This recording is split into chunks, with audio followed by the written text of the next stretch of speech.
Olá, graça e a paz da parte de Deus, nosso Pai, da parte de nosso Senhor. Jesus Cristo seja com você.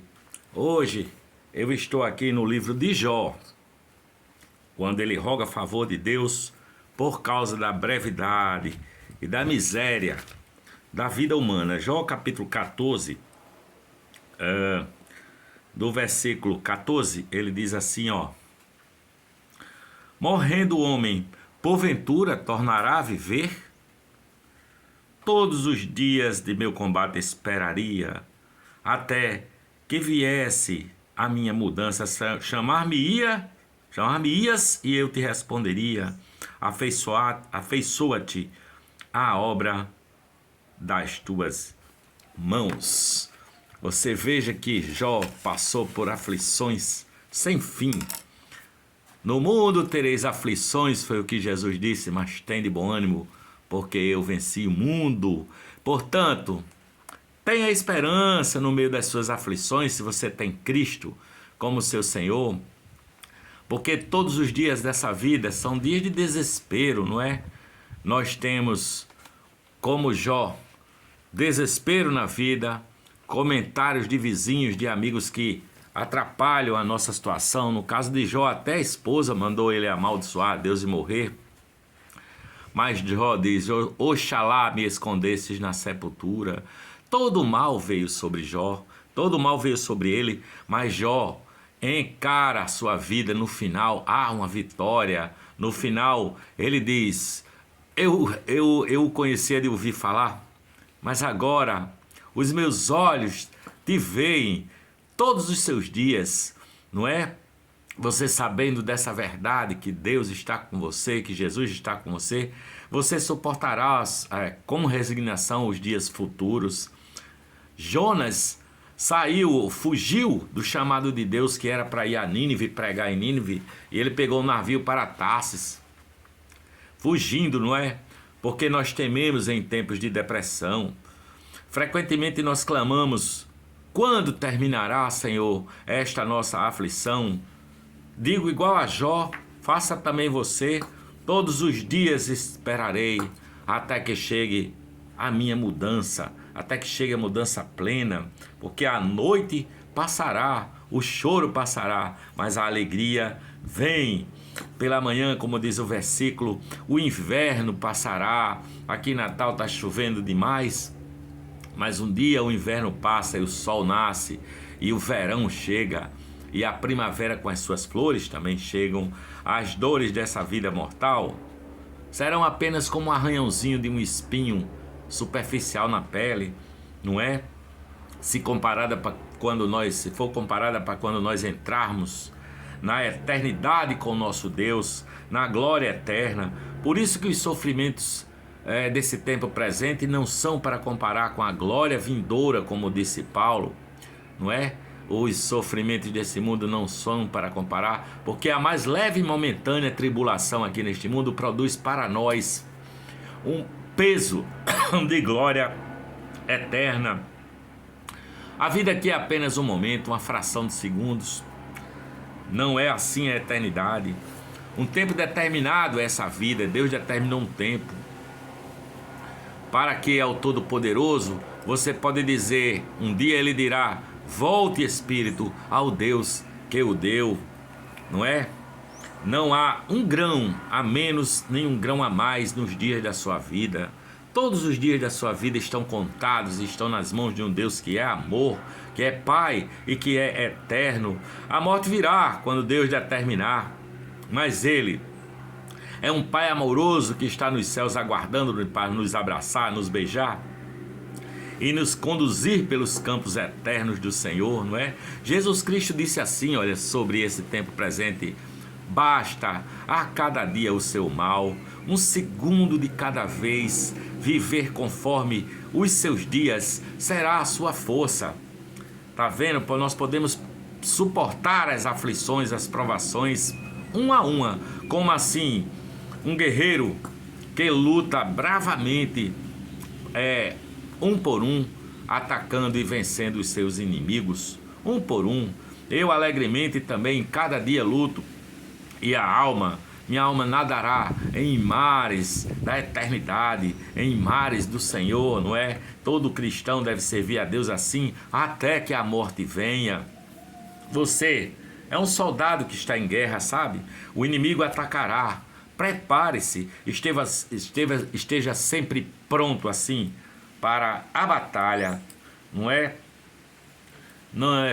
Eu fico surpreso, eu quero que você fique surpreso também, quando as suas lutas acabarem, quando você acha que a sua vida ficou um mar de tranquilidade, né? Inspecione toda a sua vida quando esse dia chegar, porque nós serviremos a um Deus uma vez assim, né? Nunca, uma vez só aqui nesse mundo serviremos nessa batalha, nessa luta, não é? Nunca entraremos em outra guerra. Por isso que Paulo exorta a nós usarmos as armas de Deus, o escudo da fé, a espada do Espírito, o capacete da salvação. Vamos lutar como os valentes de Davi lutava. O nosso tempo está acabando. Vamos guerrear, combater o bom combate, como disse Paulo. A graça soberana nos conduz a uma vitória certa, a uma vitória eterna. O nosso Deus está conosco, o capitão da salvação está conosco. Sejamos fortes, a graça de Deus está conosco. Aonde abundou o pecado, superabundou a graça de Deus, é o que diz a palavra. A vitória é em nome de Jesus Cristo, nosso Senhor. Glorifiquemos, pois, a Deus todos os dias do nosso tempo designado. Nele esperarei, nele combaterei, com ele estarei. A vida cristã é uma vida de espera, não é? Nós carregamos assim uma espada em nossa mão, marchemos alegremente para a luta, pois a luta é só uma vez só. É na guerra do Senhor que nós estamos engajados. O nosso Deus está conosco. Glorifiquemos, pois, a Deus e a sua graça. Que Deus, que o Espírito Santo nos seja a nossa força, em nome de nosso Senhor e Salvador Jesus Cristo. Esperar é a solução para a vida. Esperar nessa espera de Cristo, né? Nós somos viajantes aqui, peregrinos nesse mundo. Não temos aqui cidade permanente, nem cidade perpétua nesta vida, né? Mas ansiamos ser revestido pela cidade celestial, onde não há tristezas, nem dor, nem gemidos, nem mal nenhum, nem mesmo a morte estará presente. Somos peregrinos, assim, esperando, caminhando para uma terra de descanso, para uma cidade eterna. Recebemos Deus como nosso tesouro aqui. As coisas são emprestadas. Nós nascemos e morremos por aqui. O mundo se baseia na areia, não é a areia, um castelo de areia que uma força de vento ou uma onda na beira da praia já derruba e acaba tudo, não é? Tudo será destruído. Que você seja tomado pelo desejo insaciável por sua vida eterna, por sua pátria celestial, pela cidade eterna. Nós ansiamos por esse belo país, a Jerusalém celestial, todos os dias, não é? Esperando assim no Senhor, desejando ser revestido para sermos convocados pelo nosso Senhor. Estaremos prontos para partir. Estou pronto, Senhor, para ir assim que meu Pai Celestial vier chamar e dizer: vinde benditos de meu Pai, recebei por herança o reino que vos está preparado desde antes da fundação do mundo. É assim que o Pai vai nos chamar para a cidade eterna. Sabe, quando fecharmos os olhos para as tristezas desta vida, nós abriremos os olhos eternos para as alegrias eternas no céu. Quando a trombeta soar, quando anjos vierem nos abraçar para levar-nos para o céu, suportemos então com paciência através da graça. Não sejamos murmuradores nem reclamadores, mas alegres em Cristo enquanto nós esperamos ser revestidos pela vida eterna, sabe? Então vamos cumprir as nossas tarefas aqui, amando até os nossos inimigos, perdoando 70 vezes 7 por dia, se for necessário, esperando no Senhor enquanto vivermos. Eu vou gastar esta vida e ser gasto em seu serviço, em serviço para Deus, desejando ser chamado para a casa eterna, para a pátria celestial, por causa do amor que tenho pelo meu Senhor Jesus Cristo. Eu vou ouvir um dia ele dizer: vem, meu filho, venha para os meus braços, vem embora. Doces momentos serão esses, quando nosso Senhor abrir as cortinas das nossas aflições e sussurrar assim em nosso ouvido: calma, filho, tudo isso vai passar, eu estou contigo. Como é doce ouvir essa voz suave falar no nosso ouvido. Todos os dias designados esperarei, como disse Jó, até que chegue o dia da minha mudança. Quando nos vestiremos de roupa eterna e nós serviremos ao Senhor eternamente, estes mesmos olhos que choraram por causa do meu pecado aqui na terra, o verão, as mesmas mãos que trabalharam dia após dia para sustento, não é? Para o ganho do pão diário, essas mesmas mãos o abraçarão, o apalparão na eternidade. Nós ressuscitaremos em corpo espiritual. Quem crê no Filho de Deus tem a vida eterna, como diz a palavra, mas quem não crê já está condenado porquanto não crê no nome do unigênito Filho de Deus. Essa vida eterna nós já temos, desde já, mas ela será planificada, completamente potencializada à milésima potência do que hoje nós conhecemos, quando será planificada lá na pátria celestial. Jesus Cristo permanece intercedendo conosco junto ao Pai. O Espírito Santo já vive em nós, ali, nos convencendo do pecado, da justiça e do juízo, e nos dando sabedoria para nós caminharmos nesse planetinha aqui, não é? Porque nós caminhamos como quem mora já com a vida eterna, mas ainda moramos no porão da casa, mas estamos caminhando para os andares superiores, né? Para o andar de cima, ali onde a luz do Senhor é quem alumiará toda a casa, toda a vida, e lá não haverá nem sol, porque a luz do Senhor alumiará de dia e de noite. Ali não haverá noite também, porque a glória do Senhor a tem alumiado, e Jesus é a sua lâmpada. Um filho que vai para casa onde não há tristezas, nem dor, nem lágrimas, nem gemidos, nem problemas, nem sepulturas, nem cemitérios, nem doenças, nem envelhecimento, mas teremos um corpo glorioso igual ao de Jesus Cristo, hoje ressuscitado, glorificado nos céus. A alma livre do pecado, nada poderá molestá-lo. Há um triunfo. A morte foi tragada pela vitória da vida eterna. Nós teremos a companhia dos anjos e dos nossos irmãos em Cristo, os filhos de Deus, por toda a eternidade. A mais bela das belezas imagináveis estarão conosco. Eu quero ler um texto que está em 1 Coríntios, capítulo 15. Vejamos o que é que diz 1 Coríntios, capítulo 15. Diz assim, ó. 1 Coríntios 15 diz assim: